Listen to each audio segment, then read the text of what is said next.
Welcome to all. सो कैसे हो आप सब। आज मैं आपको रूफटॉप प्रिंस के बारे में कुछ बताने वाली हूँ। उसके बाद हम उसके एपिसोड्स की एक्सप्लेनेशंस देखेंगे। इस ड्रामा में एक क्राउन प्रिंस होता है, एक क्राउन प्रिंसेस होती है। अब हमें पहले बचपन की स्टोरी दिखाई जाती है जिसमें जो एक यंग सिस्टर होती है उसका नाम बू योंग होता है और जो एल्डर सिस्टर होती है उसका नाम वा योंग होता है। और फिर उसके बाद हम जो प्रेजेंट होता है उसमें चले जाते हैं और हम देखते हैं कि जो छोटी लड़की का नाम होता है, जो छोटी सिस्टर का नाम होता है उसका नाम बका होता है और जो बड़ी वाली का नाम होता है उसका नाम होता है से। और जो बका और सेना होती है वो दोनों रियल सिस्टर्स नहीं होती हैं, कि अब उनके जो मदर एंड फादर हैं वो अलग अलग होते हैं। जो सेना होती है वो उसकी मॉम की तरफ से होती है और जो बका होती है वो उसके डैड की तरफ से होती है। और फिर हम दो ब्रदर्स को देखते हैं जिसमें छोटे वाले का नाम होता है ते योंग और बड़े वाले का नाम होता है ते मू। ये जो ब्रदर्स होते हैं ये भी रियल ब्रदर्स नहीं होते हैं, दोनों अलग अलग होते हैं। और फिर हमें तीन लोगों को दिखाया जाता है जिसमें से सबसे पहला होता है सोंग मान बो, वू योंग स्योल, दो ची सा। और ये जो तीन लोग होते हैं क्राउन प्रिंस एडमायर करता है और इन्हीं सभी लोगों के बारे में अब ये स्टोरी होती है। अब गाइस ये स्टोरी बहुत ही ज़्यादा इंटरेस्टिंग होती है। सीरियसली मैंने देखी और मेरे को इतनी इंटरेस्टिंग लगी और वन ऑफ माय फेवरेट बन चुकी है। और जब ये सारे के ये चारों को चारों जब टाइम ट्रेवल करके आगे पहुंच जाते हैं, हाँ मतलब क्राउन प्रिंस और वो तीन लोग जो वो एडमायर करता है, तो फिर इतना मतलब फ़नी इंसिडेंट्स भी होते हैं, काफ़ी इमोशनली भी होता है और बहुत ही ज़्यादा मज़ा आता है ये ड्रामा देखने में। और इन सब का जो पाला पड़ता है वो पड़ता है बेचारी हमारी बखा से। इसके एपिसोड्स देखने के लिए प्लीज़ मेरे चैनल को सब्सक्राइब कर देना और कल से मैं 1 बाय 1 एपिसोड डालने शुरू कर दूँगी। तब तक के लिए bye bye and take care. Hello friends, welcome to all. कैसे हो आप सब। आज मैं एक्सप्लेन करने वाली हूँ रूफटॉप प्रिंस का फर्स्ट एपिसोड। और इस रूफटॉप प्रिंस कोरियन ड्रामा के बारे में मैंने आपको पिछले वीडियो में बता दिया था कि इसमें कौन कौन से कैरेक्टर होते हैं, क्या क्या इस ड्रामा में होता है और ये स्टोरी किस पर बेस्ड है। तो अगर आपने वीडियो नहीं देखा है तो प्लीज़ डिस्क्रिप्शन में मैं दे दूँगी, आप उसको देख लीजिएगा जिससे आपको ये ड्रामा देखने में ज़्यादा हेल्प मिलेगी। और अगर आपको ये वीडियो अच्छा लगे तो प्लीज़ इसे लाइक कर देना और अगर आप न्यू हो तो मेरे चैनल को सब्सक्राइब कर लेना। Without any further delay let's begin. इस एपिसोड की शुरुआत में हम एक आदमी को देखते हैं जो भाग रहा होता है और फिर हमें क्राउन प्रिंस को देखते हैं जो सो रहा होता है और एकदम से आवाज़ से उसकी नींद टूट जाती है और वो जागता है और वो बोलता है क्राउन प्रिंसेस क्या आप हो यहाँ पर, क्राउन प्रिंसेस क्या आप हो यहाँ पर, क्राउन प्रिंसेस। वो 3-4 बार बोलता है और फिर जब जवाब नहीं मिलता है तो गुस्से में उठकर खड़ा हो जाता है और वो बाहर जा रहा होता है। तभी हम उस आदमी को देखते हैं जो बोलता है कि महाराज क्राउन प्रिंसेस, और फिर वो बहुत रोने लग जाता है। तभी क्राउन प्रिंस को चिंता होती है और वो बोलता है क्या हुआ क्राउन प्रिंसेस को मुझे बताओ, और वो बहुत गुस्से में होता है।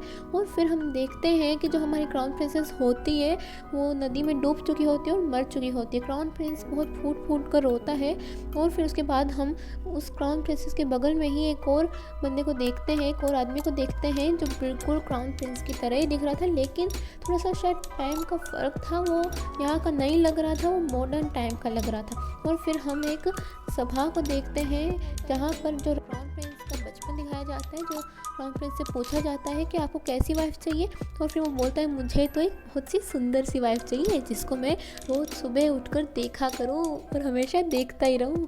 और फिर इस बात पर सभी बहुत हंसने लग जाते हैं। और फिर हम बू योंग को देखते हैं जो भागी भागी आती है और अपनी बड़ी सिस्टर को वा योंग को बताती है कि क्या आपको पता है कि राजा ने बोला है कि जिसको भी क्राउन प्रिंसेस बनना है वो एप्लीकेशन सबमिट कर दे। और फिर जो वा योंग होती है वो बू योंग को बोलती है तुम्हें क्या लगता है कि तुम्हें प्रिंसेस बनना चाहिए या मुझे। वो थोड़ा सा एटीट्यूड के साथ बोलती है, शुरुआत में हमें वो इतनी बुरी नहीं लगती है। और वो बोलती है, जो बू योंग होती है वो बोलती है कि क्या पागलों वाली बात कर रहे हो, ऑफकोर्स आपको क्राउन प्रिंसेस बनना चाहिए।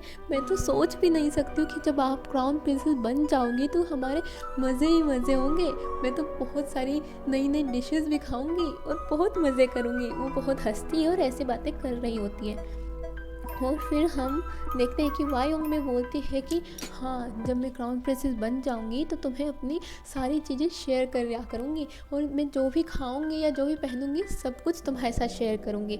और फिर हम दोनों को बहुत खुश देखते हैं। और फिर हम देखते हैं कि जो बू योंग और वाई योंग होती है वो अपने मम्मी पापा के साथ बैठी हुई होती है और उनके मम्मी पापा बताते हैं उनको कि जो वू योंग है वो उसका नाम एप्लीकेशन में लिखा जाएगा। जिस बात से हम देखते हैं वाई योंग को बहुत ही ज़्यादा ठेस पहुंचती है और उसकी आंखों से आंसू निकल जाते हैं। अब जाहिर सी बात है, उसने सपने इतने देखे थे तो उसे बुरा लगेगा।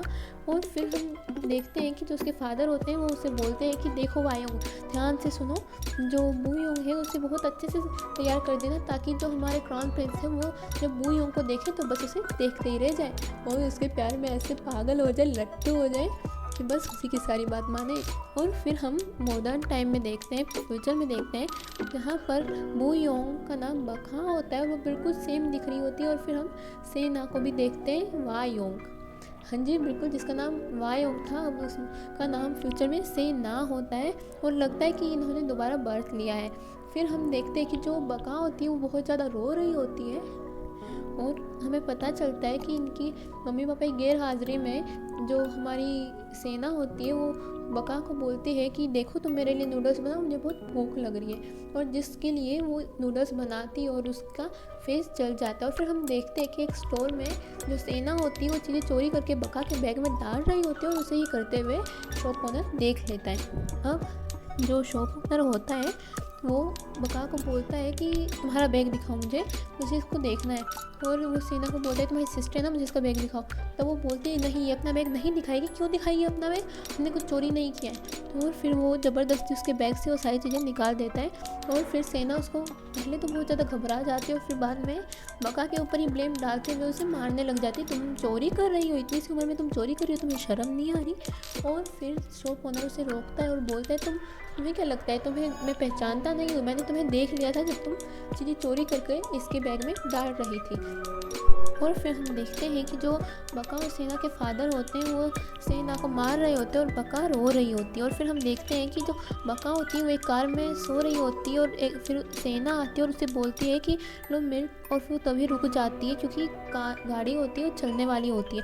और फिर उसे याद आता है कि उसी ने बका को बोला था कि तुम यहाँ पर रुको, मैं तुम्हारे लिए मिल्क लेकर के आ रही हूँ। और फिर वो जैसे ही उसको बोलने लगती है तभी रुक जाती है और सोचती है कि क्यों ना इसको मैं जाने दूँ। और फिर वो कुछ भी नहीं करती है, वहीं पर खड़ी रह जाती है और उस चैन को भी बंद कर देती है। और फिर जैसे ही बका को पता चलता है गाड़ी चल जाती है तो वो उसे रोती रोती बोलती रहती है कि दीदी मुझे बचाओ, दीदी मैं कहाँ जा रही हूँ, दीदी क्या कर रही हो आप। और वो उसको देखती रहती है और वहीं पर खड़ी रहती है, हिलती भी नहीं है और कुछ बोलती भी नहीं है। यहाँ पर हमें पता चलता है कि सेना के मन में बका के लिए नफ़रत इतनी ज़्यादा बढ़ चुकी थी कि अब वो उसको फूटी आँख तक नहीं बहा रही थी। और फिर वो मुंह फेर लेती है सेना बका से और वहाँ से चली जाती है। और फिर हम वापस से पास्ट में आ जाते हैं जिसमें हमें पता चलता है कि वो बहुत अच्छे से तैयार कर रही होती है उसकी मम्मी वू योंग को। और जो वा योंग होती है वो उससे पूछती है कि इसको हम कौन सा हेयरबैंड लगाए जिससे सबसे सुंदर लगे। और फिर वो जो वा योंग होती है वो उसको एक हेयरबैंड देती है जिस पर उसकी मम्मी बोलती है नहीं ये वाला नहीं, जो तुम्हारा वो वाला था ना जो तुम्हारी चाची ने दिया था वो दो। जैसे कि हमें पता है ही कि जो बड़ी सिस्टर होती है वो अपनी सब चीज़ें अपनी छोटी सिस्टर को दे देती है, लेकिन उसको ये बात अच्छी नहीं लग रही थी कि ये सब कुछ मेरा धीरे धीरे छीन रही है। कहीं ना कहीं हम देख पाते हैं कि उसके मन में अब ये फीलिंग आ गई थी कि उसका सब कुछ खोता जा रहा है सिर्फ और सिर्फ वू योंग की वजह से। और फिर हम देखते हैं कि जो वा योंग होती है वो कपड़ों को प्रेस कर रही होती है और वहाँ पर जो वू योंग होती है वो मिठाई लेकर के आती है और बोलती है कि देखो दीदी मैं आपके लिए क्या लेकर के आई, मिठाई खाओ ना।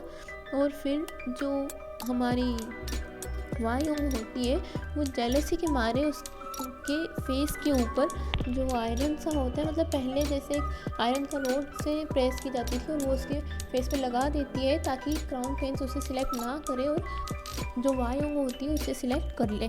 अब यहाँ पर हमें पता चलता है पहले भी पिछले जन्म में भी जो वा योंग होती है वो अपनी सिस्टर के प्रति बिल्कुल भी अच्छी नहीं होती है और उससे बहुत ज़्यादा नफरत करती है।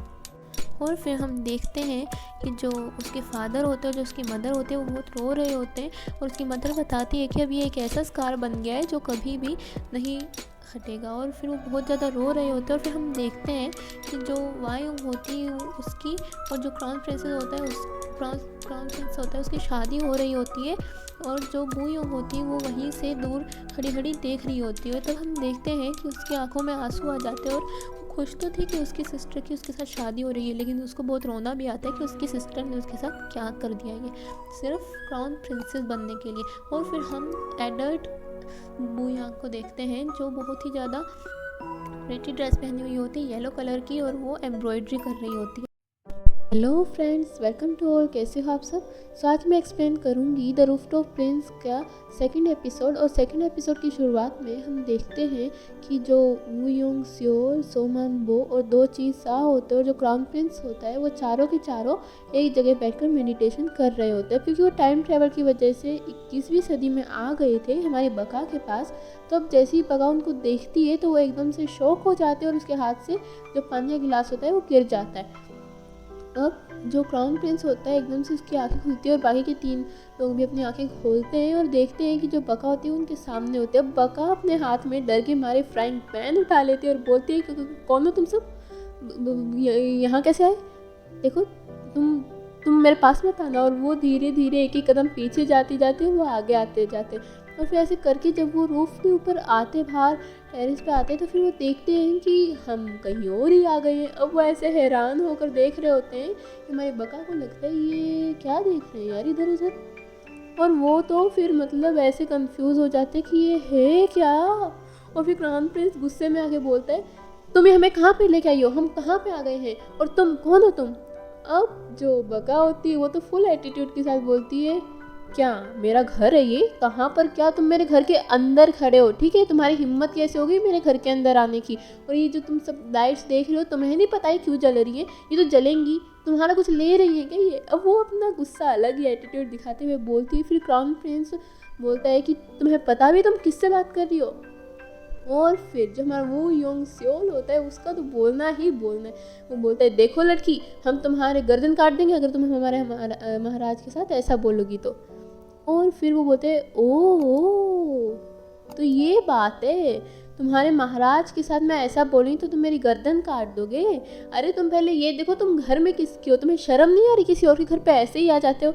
और फिर वो जब बोलते हैं कि हम लगता है कहीं और तो नहीं आ गए, ये वो मतलब वो फुसफुसा रहे होते हैं।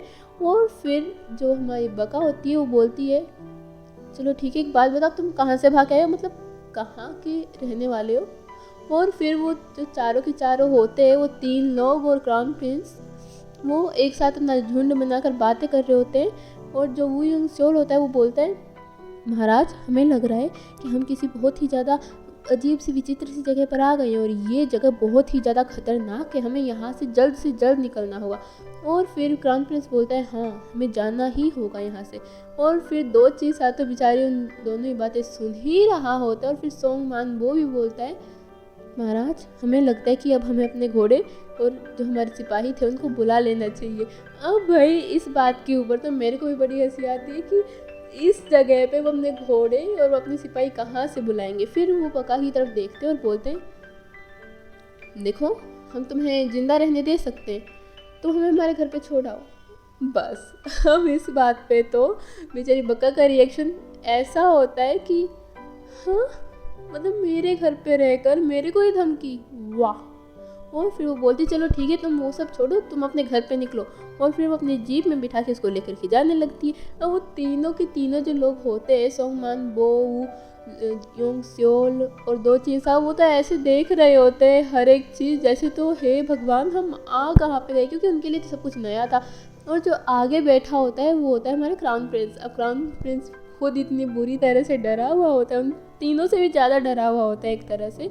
और फिर एकदम से आगे कार आ जाती है और हमारी बका को गाड़ी स्टॉप करनी पड़ती है। और वो फिर जो गिरते हैं ना मतलब एकदम से धड़ाम से गिरते हैं और हमारे क्राउन प्रिंस का जो क्राउन होता है वो बेचारा नीचे गिर जाता है जो सर पे पहनते हैं। और फिर वो बोलते हैं देखो लड़की तुम जो भी हो बुरी लड़की।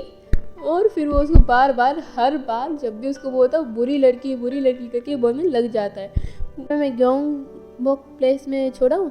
और फिर वो बोलता है हाँ तुमने मुझे सोच क्या रखा है, तुम्हें क्राउन प्रिंस को ऐसे पागल बना दोगी क्या?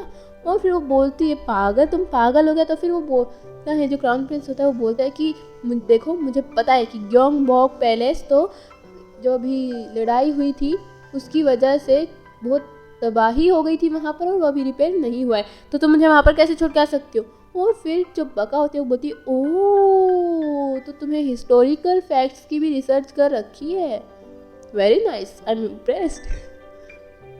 और फिर क्राउन प्रिंस बोलता है कि चैंगडियोक प्लेस चलो। और फिर वो बोलती है हाँ।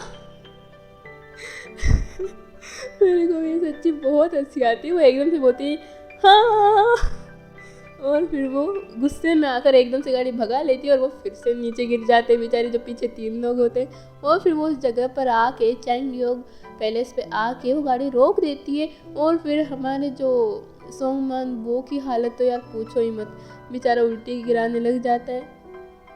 हाय बेचारा, नहीं मतलब सही में बहुत इनोसेंट लगता है यार मेरे को ये इसमें। और फिर बका बोलती है देखो तुम्हें जहाँ पर छोड़ना था वहाँ पर मैंने तुम्हें छोड़ दिया है, अब तुम अपने रास्ते और मैं अपने रास्ते। और फिर वो चली जाती है।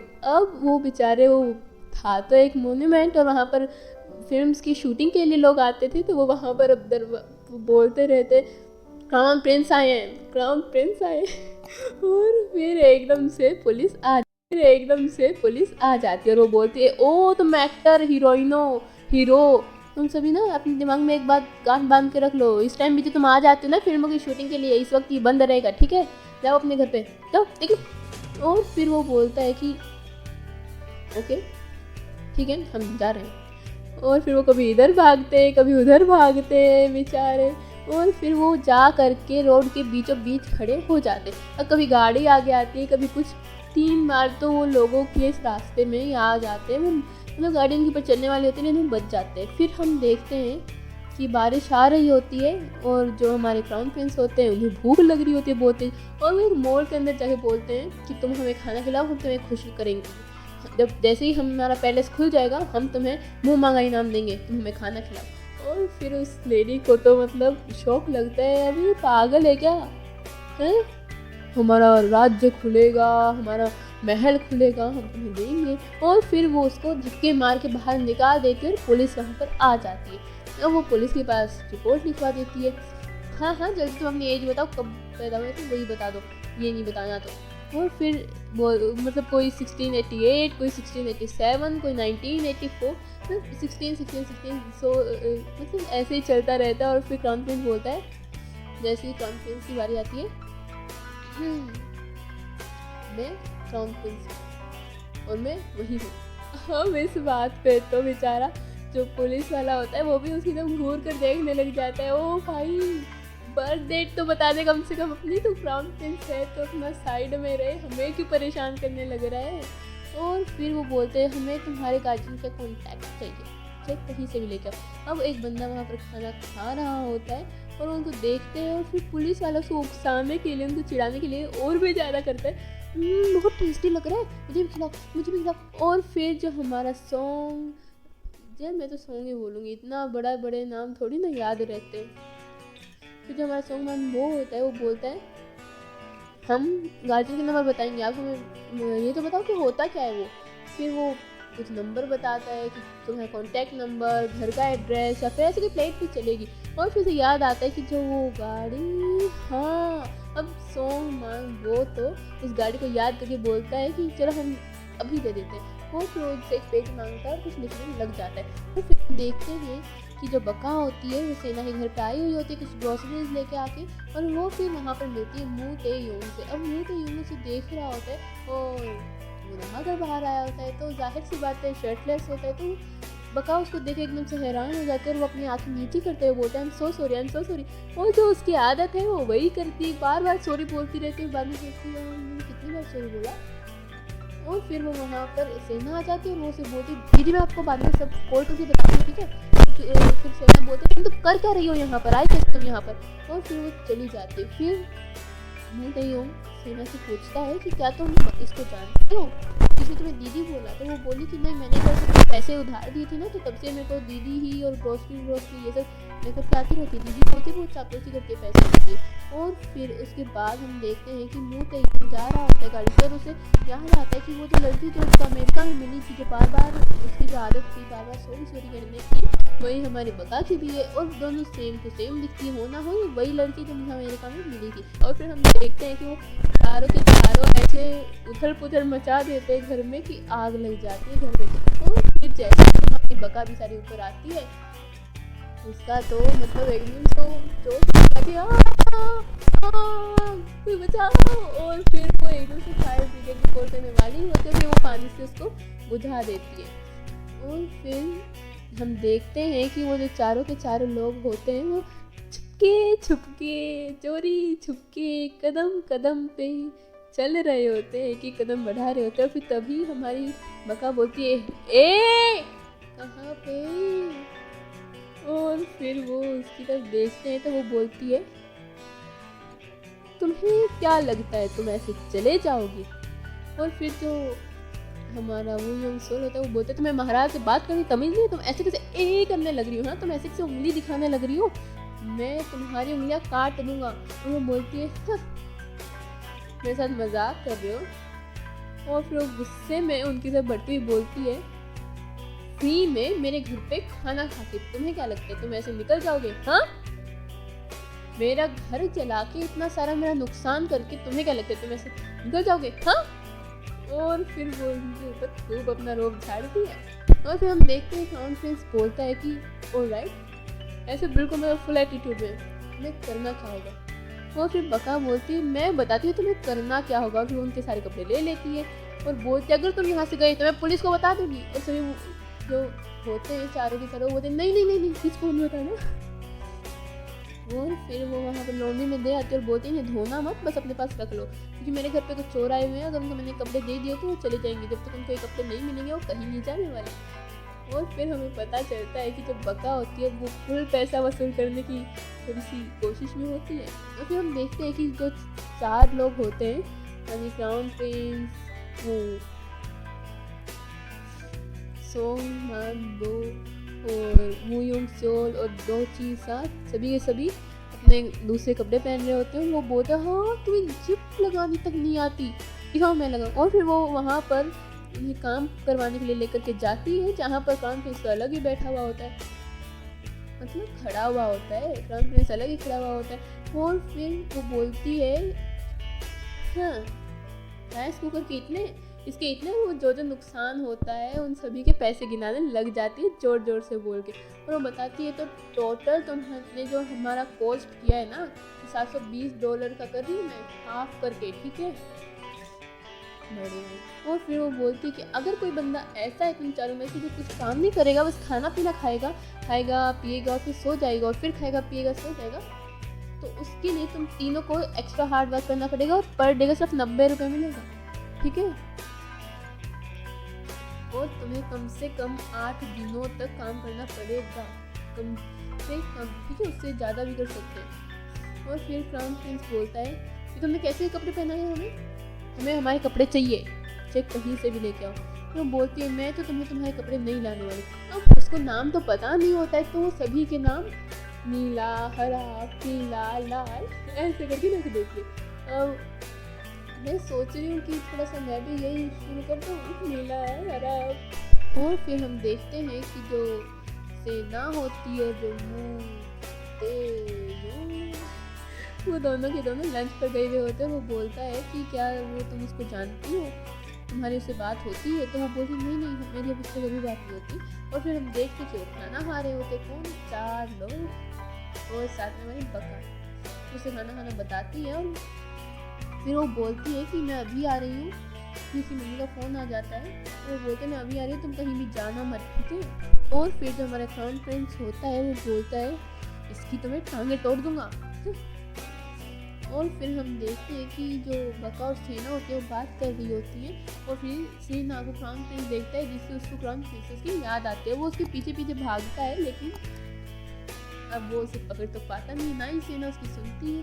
और फिर वो एकदम से ग्लास से टकरा जाता है तो फिर उसको हॉस्पिटल में एडमिट कर दिया जाता है। अब हम देखते हैं कि जो हमारी बका होती है वो उन 4 लोगों को बता रही होती है कि कौन सी चीज़ किस काम की होती है और कौन सी चीज़ को कैसे यूज़ किया जाता है। तभी हम देखते हैं कि जब बका बताती है कि इसे फ्लश बोलते हैं, इसके क्या काम होते हैं, क्या यूजेस होते हैं, तब हमारे बेचारे दो चीज़ सा हमारे भोले भाला दो चीज़ सा को याद आता है, अरे रे इसे तो मैंने पिया था, और बाद में उसको उल्टी आने लग जाती है। फिर हम देखते हैं कि बका होती है वो उनको ट्रैफिक सिग्नल्स को बताती है, और जैसे ही रेड ट्रैफिक सिग्नल आता है वो बोलते हैं रेड, और फिर हमारा जो क्राउन प्रिंस होता है रेड ड्रेस तो उसने पहनी हुई होती है, तो वो उस साइन को देखकर उसी की तरह खड़ा हो जाता है। फिर जो हमारा सॉन्ग बा होता है वो इधर उधर देखता है, जब भी ग्रीन ड्रेस तो उसी ने पहनी हुई होती है, और फिर वो बोलता है ओह मैं हूँ, चलो मुझे फॉलो करो, चलो मुझे फॉलो करो, और फिर वैसे जा रहे होते। फिर हम देखते हैं कि वो बस में चढ़ते हैं, लेकिन बाद में बका नोटिस करते हैं कि वो अपने जूते तो वहीं पे बाहर ही बस की बाहर ही उतार रहे हैं। फिर उन्हें शॉप में लेकर के जाके मॉल में लेकर के जाते हैं कि बका के पास एक कॉल आता है कि जो सिग्नल ने क्या होता है कि तुम्हें सेना के घर पे कुछ सामान ट्रांसफर करवाना है, और वहाँ पर फिर वो जाती है, और जो क्राउन प्रिंस होता है वो भी वहाँ पर जाता है। तो बका बोलती है क्राउन प्रिंस तुम यहाँ पर ही रुको, यानी कि ये लाल रंग वाला आदमी तुम यहाँ पर ही रहो, ठीक है, मैं और ये तीनों जा रहे हैं कि तुम्हें तो कुछ काम करवाना होता नहीं है, तुम्हें तो एक जगह खड़ा होना होता है, तुम यहाँ पे ही खड़े रहो। फिर वहाँ पर एक लेडी आती है और वो उसे अंदर बुला लेती है और वो चला जाता है। और फिर क्राउन प्रिंस वहाँ पर तेयोंग की पिक को देखकर वो एकदम से शॉक हो जाता है कि ये तो बिल्कुल मेरी तरह ही दिखता है। तेयोंग की दादी भी उसे देख लेती है और उसे एकदम से गले लगा लेती है, मेरे बच्चे तुम आ गए। और फिर हम देखते हैं कि बका बाहर देख रही होती है जो क्राउन प्रिंस है वो कहाँ पर गया, और फिर हम हमारे विलन यानी कि मू तेयोंग की भी एंट्री देख लेते हैं, और फिर वो दोनों एक दूसरे को घूर कर देख रहे होते हैं। हमें पता हो कि क्राउन प्रिंस मू तेयोंग को नहीं जानता है, लेकिन मू तेयोंग के हिसाब से क्राउन प्रिंस ही तेयोंग है। और फिर ये एपिसोड यहीं पर खत्म हो जाता है। Hello friends, welcome to all, कैसे हो आप सब। तो आज मैं एक्सप्लेन करूंगी रूफटॉप प्रिंस का थर्ड एपिसोड, और इस एपिसोड की शुरुआत में हम देखते हैं कि मू तेयोंग और क्राउन प्रिंस सामने सामने होते हैं, और जो ग्रैंडमा होती है वो क्राउन प्रिंस को बोल रही होती है क्या तुम मेरे पोते नहीं हो, तुम झूठ क्यों बोल रहे हो, तुम ही मेरे पोते हो, तुम सच बोलो। और फिर जब वो उससे बार बार ऐसा बोल रही होती है तो प्रिंस ग्रैंडमा को धक्का दे देता है, जिससे उस टेरेस पे गिर जाती है। और फिर हम देखते हैं कि जो सेना होती है वो बका को डांट रही होती है, तुम यहाँ पर क्या कर रही हो, तुम यहाँ पर क्यों आई हो, मतलब सवालों की पूरी लिस्ट सामने रख देती है। और फिर एकदम से अंदर से बुलावा आता है, वू योंग स्योल जल्दी आओ, जो कि क्राउन प्रिंस ने बुलाया होता है। और फिर एकदम से बका समझ जाती है, ओ भाई फिर से कुछ ना कुछ लफड़ा तो हो ही गया। फिर हम देखते हैं कि जो वू योंग स्योल होता है वो अंदर जाता है भागा भागा और बोलता है महाराज क्या हुआ, महाराज क्या हुआ। और फिर जब वो देखता है कि मू तेयोंग और क्राउन प्रिंस आपस में लड़ रहे होते हैं, तो जो वू योंग स्योल होता है वो मू तेयोंग को एकदम से धक्का देता है और उन दोनों के बीच में लड़ाई शुरू हो जाती है। और फिर हम देखते हैं कि एकदम से अंदर बका आती है और वो उन्हें लेकर के चली जाती है, और बका उन्हें गाड़ी में बैठे बैठे, मतलब सभी बैठे होते हैं गाड़ी में, और वो उसे डांट रही होती कि क्या तुम लड़ाई करे बिना नहीं रुक सकते हो, हाँ नहीं, मतलब जहाँ पर भी तुम जाओ वहाँ पर तुम्हें लड़ाई करनी है, कोई ना कोई नया स्यापा क्रिएट करना है, तुम्हारे अंदर दिमाग है या नहीं है। इतनी बार तुम्हें समझा लिया कि थोड़ा सा पोलाइट रहा करो, पोलाइट रहा करो, नहीं रहना ही नहीं है। अरे क्यों यार, मेरे को तो समझ में नहीं आ रहा है। और फिर बस बका का इतना बोलना ही था कि क्राउन प्रिंस भी शुरू हो गया। वो बोला कि तुम कभी अपने ये जो तुम्हारे होठ हैं इनको कभी बंद नहीं रख सकती क्या, तुम अपने एक काम करो, तुम अपने होठों को सिलवा लो किसी दर्जी के पास जाके। और फिर बाद में बका बोलती है नहीं सिलवाऊंगी, कर लो क्या करोगे, ठीक है, ये होठ तो ऐसे ही बोलते रहेंगे, बक बक करते रहेंगे, और तुम्हें मेरी सारी की सारी बातें सुननी ही पड़ेंगी। फिर बका गुस्से में होकर बोलती है कि सुनो तुम लोग, अगर अब ये गलती फिर से हुई ना तो फिर मैं बर्दाश्त नहीं करूंगी, तुम्हें धक्के मार के घर से बाहर निकाल दूंगी। और फिर वो एकदम से गाड़ी में ब्रेक लगा देती है, और जो लोग होते हैं वो एकदम से तीनों लोग पीछे जाकर के गिर जाते। मतलब उन दोनों क्राउन प्रिंस और बका की लड़ाई में बेचारे वो तीन अलग से पिसते। वही बात हो गई कि गेहूं के साथ घुन भी पिसता है। हम देखते हैं कि जो ग्रैंडमा होती है वो मू तेयोंग को डांट रही होती है कि कुछ भी करो लेकिन मुझे वो आदमी चाहिए।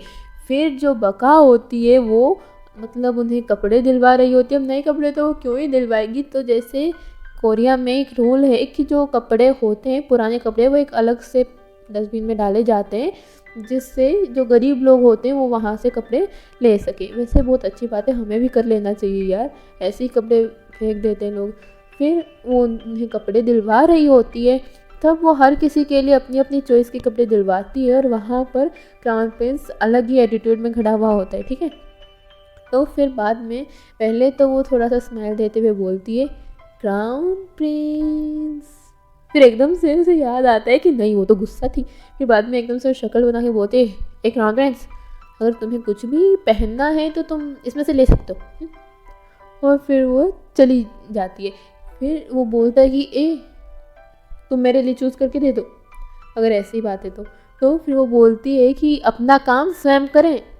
फिर हम देखते हैं कि जो मू ते-योंग होता है उसे थोड़ा सा मतलब डर लग रहा होता है कि उसकी पोल कहीं खुल ना जाए और कहीं वो वही इंसान ना हो को उसने मारा था। फिर हम ये भी देख लेते हैं कि जो बका होती है वो उन सभी को लेकर के एक मॉल में जाती है और बोलती है कि अंदर ना शोरूम होगा, उसमें कपड़े चेंज करके टॉयलेट में अपने कपड़े चेंज करके आ जाना, वरना शोरूम हो तो उसमें अपने कपड़े चेंज कर लेना। और वो जा रहे होते हैं तो उन्हें लिफ्ट मिलती है, वो अपने आप खुल जाती है तो उन्हें लगता है कि ये कोई कमरा है और फिर वो अपने कपड़े बदलना शुरू कर देते। सभी को लेकर के एक मॉल में जाती है और बोलती है कि अंदर ना शोरूम होगा, उसमें कपड़े चेंज करके टॉयलेट में अपने कपड़े चेंज करके आ जाना, वरना शोरूम हो तो उसमें अपने कपड़े चेंज कर लेना। और वो जा रहे होते हैं तो उन्हें लिफ्ट मिलती है, वो अपने आप खुल जाती है तो उन्हें लगता है कि ये कोई कमरा है और फिर वो अपने कपड़े बदलना शुरू कर देते हैं। अब वो अपने आधे कपड़े निकाल ही रहे होते हैं कि तभी लिफ्ट खुल जाती है और वहाँ पर कुछ लड़कियाँ डांस कर रही होती है। फिर से बंद होती है तो वो हड़बड़ी में पहनने लग जाते हैं। तो फिर से लड़कियाँ सामने आ जाती हैं, उनकी फ़ोटोज़ क्लिक करने लग जाती है, कुछ करने लग जाती है। फिर बका सोचती है इतनी देर हो गई, वो आए क्यों नहीं अभी तक। तो वो अंदर जाती है। अब अंदर वो जाती है तो मैनेजर से पूछती है कि आपने 4 अजीब से लोगों को देखा था इस बिल्डिंग में। तो फिर वो बोलते हैं ये, और वहाँ पर कैमरा चल रहा था और कैमरे में सब कुछ रिकॉर्ड हो रहा था। हम बका तो हड़बड़ी में जल्दी से लिफ्ट के पास जाती है और फिर उन्होंने बस कपड़े पहने ही हुए होते हैं। और फिर जो क्राउन प्रिंस होता है वो बोलता है तुमने हमें ये अजीब सी जगह पर कहाँ पर भेज दिया, हमें सभी ने देख लिया। और फिर वो उनकी तरफ देखती रहती है, कुछ बोलती नहीं है। और क्राउन प्रिंस अपना मतलब मुँह ऊपर कर लेता है एटीट्यूड में, तो बका भी उसी की तरह करती हुई अपना मुँह ऊपर कर लेती है। फिर वो तीनों भी अपना मुँह ऊपर कर लेते और फिर वो सीन वहीं पर कट हो जाता। फिर हम देखते हैं कि जैसे कि हम जानते हैं क्राउन प्रिंस कोई काम नहीं करता है, तो बका उसकी तरफ देखते हुए बोलती है कि अगर किसी ने थोड़ी सी भी ज़्यादा मेहनत करी तो वो जहाँ पर जाना चाहता है मैं उसे वहाँ पर ले जाऊँगी। अगर किसी ने मेहनत करी तो ही, जो मैं कहूँगी वो करा तो ही, और सिर्फ उसी को लेकर के जाऊँगी।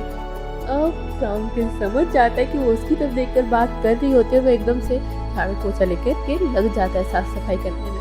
फिर हम देखते हैं कि जो मू ते-योंग होता है उनका पीछा कर रहा होता है और बका जो होती है वो फर्स्ट एड लेने जाती है क्राउन प्रिंस के लिए, क्योंकि उसके हाथ पे एकदम छोटा सा एकदम छोटा सा कट लग जाता है। तो वो वहाँ पर मू ते-योंग को देखते और बोलते हैं सो सॉरी को करके और बोलती कुछ नहीं हुआ।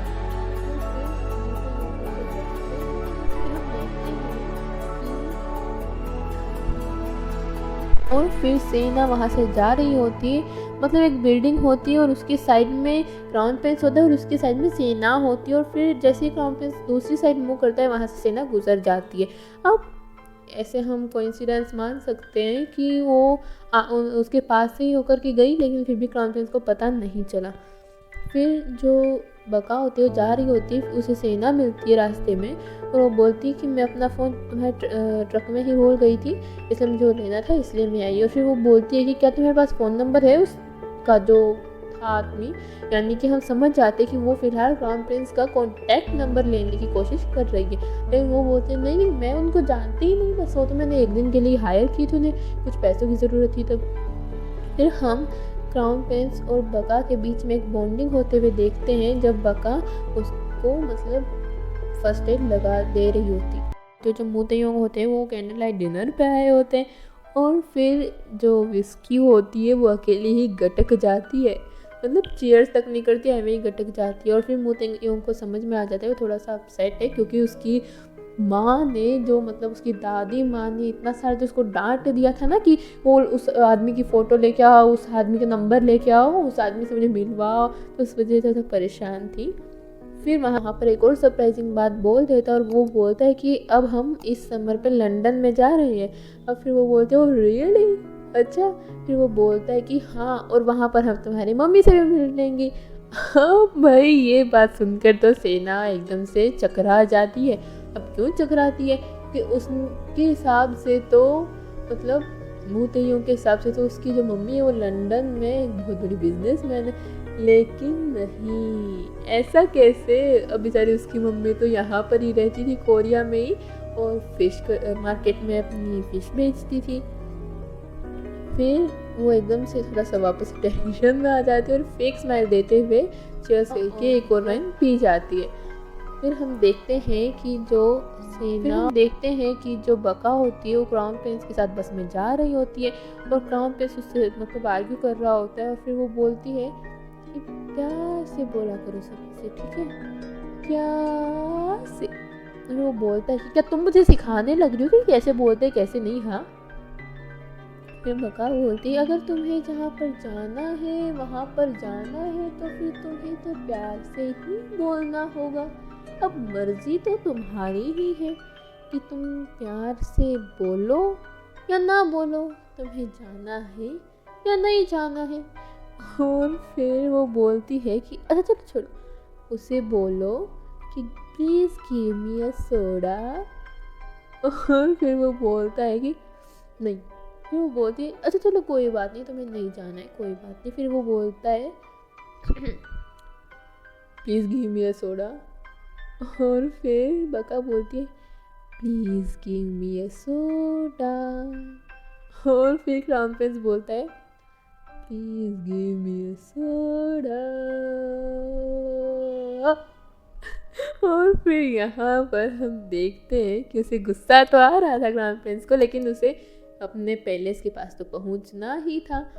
अब बका तो उसे घुमाए जा रही थी, हमें पता है, क्योंकि वो खुद भी अब नहीं जा सकती थी ना वहाँ पर। कम रेट पे स्ट्रॉबेरी लेने आई हुई होती है। अब वो वहाँ का जो मकान मालिक होता है, मतलब जो बागान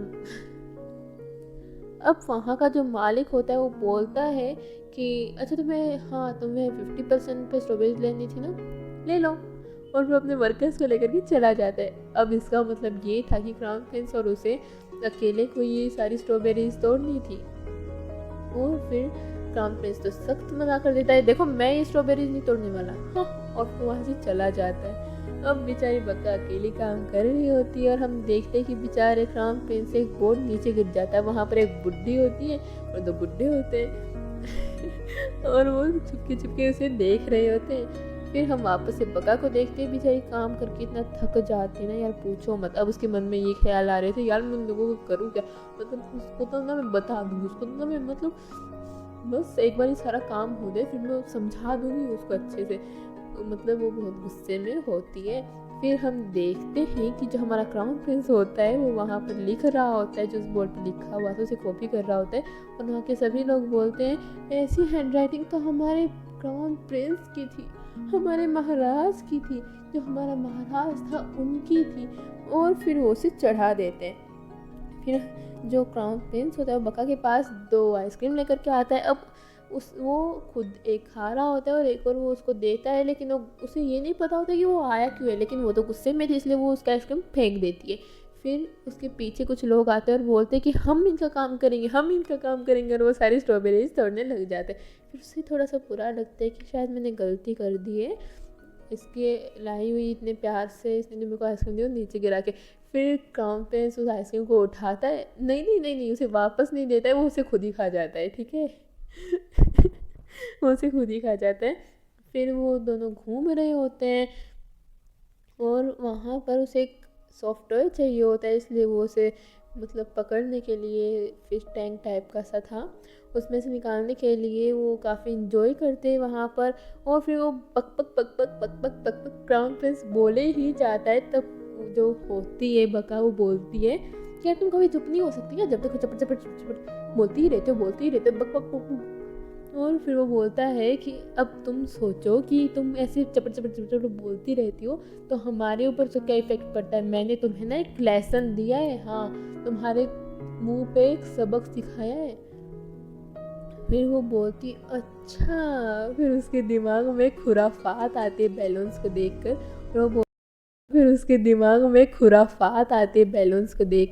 और वो बोलती है हाँ सच में तुमने तो यार मुझे मतलब एक सबक सिखा दिया, वो सबक जो आज तक मुझे किसी ने भी नहीं सिखाया। अच्छा, अब तुमने मेरे लिए इतना बड़ा काम किया है तो क्या तुम कुछ स्वीट डिश खाना चाहोगे? और फिर क्राउन प्रिंस को तो स्वीट डिश पसंद थी ही, वो भी बोल देते हैं हाँ ज़रूर। वो है क्या? तो फिर वो बोलती है कि देखो वो तुम्हें गोल गोल से उड़ते हुए चीज़ें दिख रही हैं। तो फिर वो बोलता है कि क्या हमें वो खानी है? तो वो बोलती है कि नहीं नहीं, उसके अंदर वो जो हवा है ना, वो देखना जब मुंह में जाती है ना तो एकदम से मीठी मीठी सी लगने लग जाती है, तुम टेस्ट करना चाहोगे? तो वो बोलते हैं अब तुम इतना इंसिस्ट कर ही रही हो तो ओके, खा लूँगा। और फिर बक्का जाती है, उस बैलून को लेकर के आती है और उसके मुंह में थोड़ी सी हवा भरती है। वो बोलने लगता है कि इसमें तो कोई टेस्ट था ही नहीं, लेकिन उसकी आवाज़ और तो जैसे आने लग जाती है। तो फिर वो बोलता है तुमने मेरी आवाज़ के साथ किया क्या? हाँ, तुमने मेरी आवाज़ के साथ। इसे बोलते हैं टिट फॉर टैट। और फिर वो वहाँ से चली जाती है और क्राउन प्रिंस बेचारा गुस्से में रह जाता है। फिर जो उसकी फ्रेंड होती है मिनी, वो उन्हें वीडियो कॉल करके अपने दोस्तों से मिलवाती है और वो बोलता है कि हाँ ये क्या हो रहा है, हमें तो कुछ भी समझ में नहीं आ रहा है। और फिर जो बका होती है वो सो रही होती है और वो अपना सर गलती से, मतलब वो तो नींद में होती है तो उसका सर क्राउन प्रिंस के कंधे पर आ जाता है। फिर क्राउन प्रिंस उसे एक डिस्गस्टिंग नज़र से देखता है और उसे अपनी उंगली से दूर हटा देता है। अब वो बाद में अपने सामने बैठे हुए कुछ मतलब अंकल आंटी को देखता है, कपल को देखता है जो उसकी तरफ घूर घूर के देख रहे थे कि ऐसे कैसे डिस्गस्टिंग नज़रों से इसको हटाने लग रहा है भाई।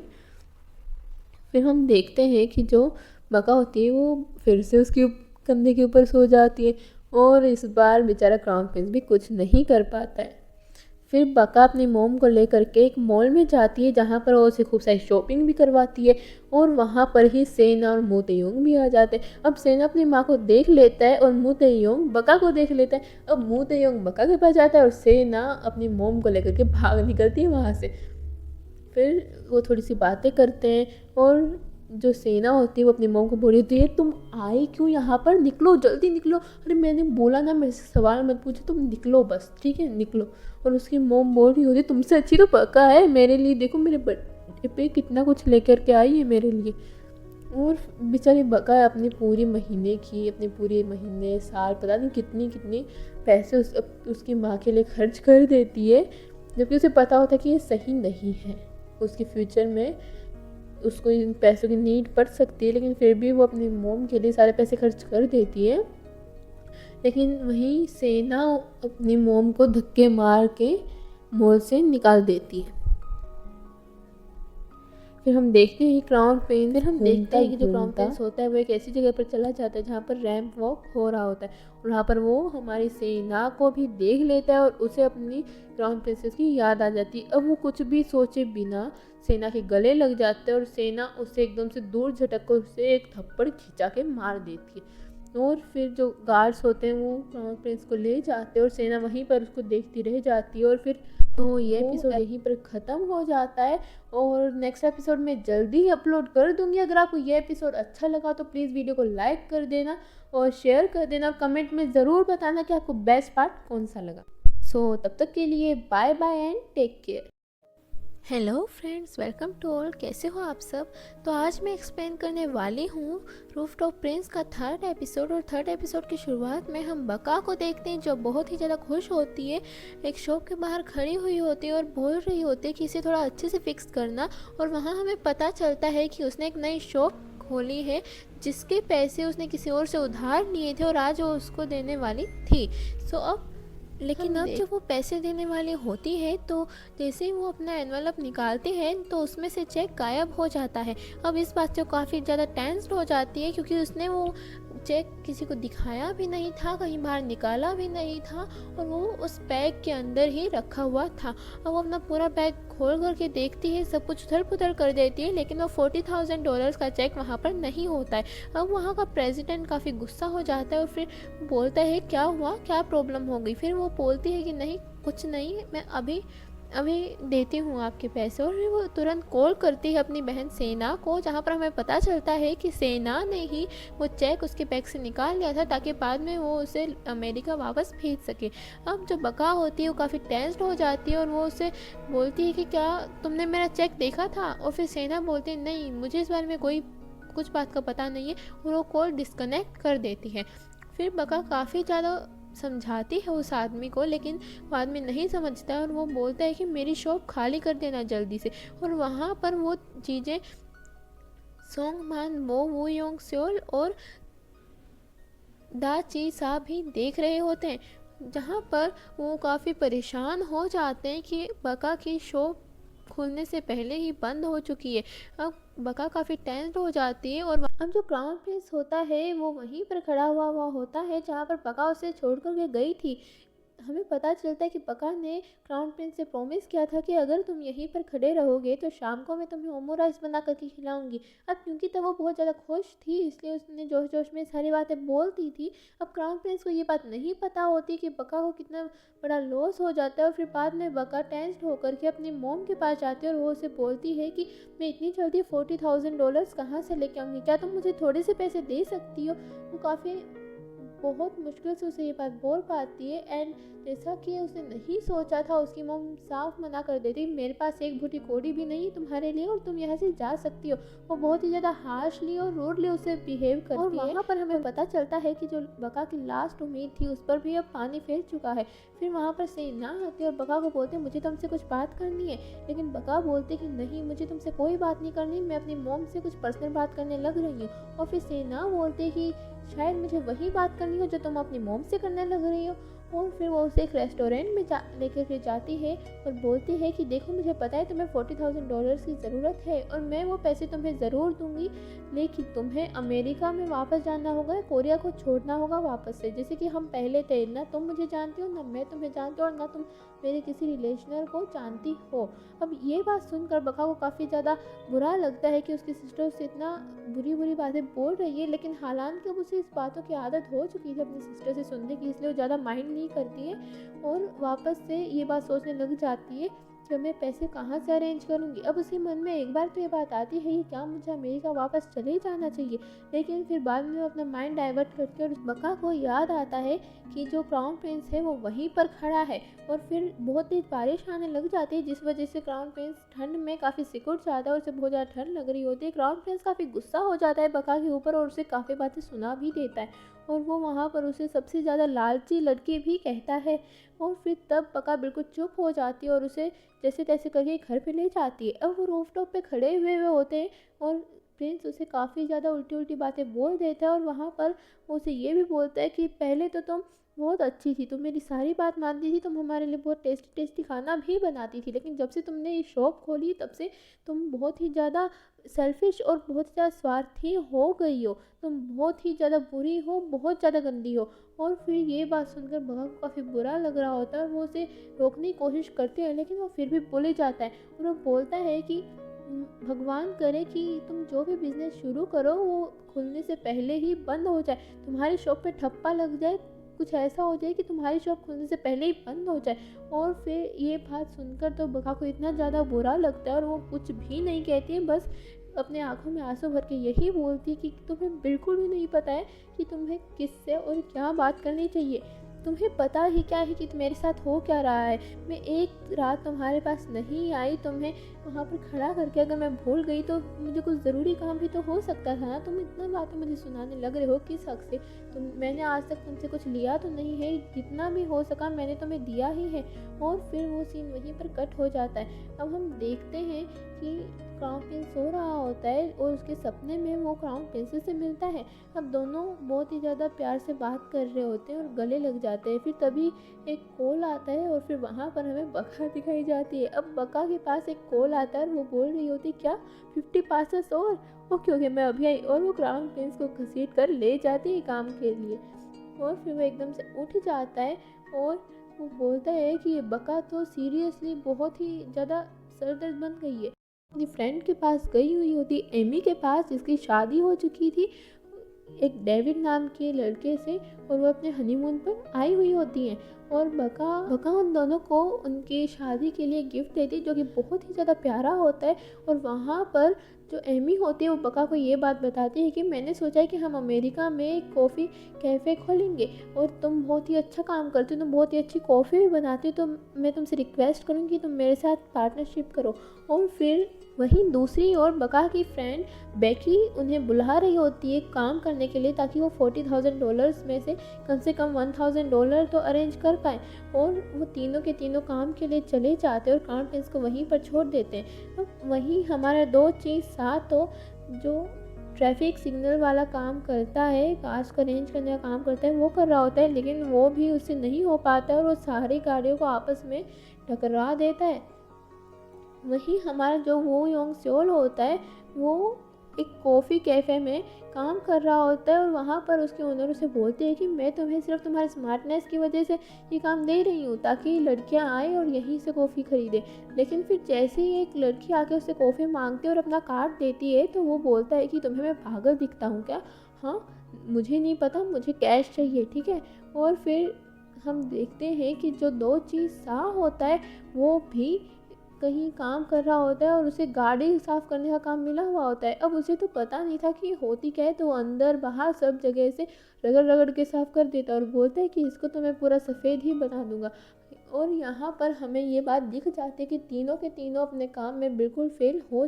अब वो तीनों के तीनों बात कर रहे होते हैं क्राउन प्रिंस से और वो उन्हें बताते हैं कि बका की जो शॉप थी वो कल सुबह ही खुलने से पहले ही बंद हो गई, उसके पैसे सारे के सारे गुम हो गए, $40,000 उसने खो दिए। और फिर ये बात सुनकर क्राउन प्रिंस को एकदम से धक्का लगता है, क्योंकि कल रात ही उसने उसको इतनी बुरी बुरी बातें सुना दी थी, जबकि उसे पता भी नहीं था कि बात क्या है। और फिर उसे बका की वो बात भी याद आती है कि तुम ऐसे कैसे किसी से भी बात कर सकते हो, तुम्हें पता भी है कि मेरे साथ हुआ क्या है।